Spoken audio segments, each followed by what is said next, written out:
Ngayong 2024 ay mas tumitindi ang geopolitical na tensyon sa pagitan ng China at iba't ibang mga bansa na nagresulta sa mga malawakang paghihigpit sa pagpasok ng mga mamamayang Chino sa mga bansang ito.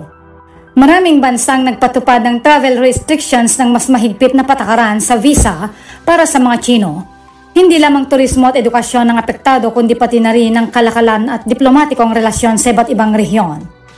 Habang patuloy na lumalawak ang impluwensya ng China, tumitindi ang reaksyon ng mga bansang ito. Paano kaya maapektuhan ng mga paghihigpit na ito ang pandaigdigang politika at ekonomiya? Pero bago yan ay huwag kakalimutang mag-like, subscribe at kalimbangin na rin ang notification bell para laging updated ka sa ganitong klaseng video. 10. India.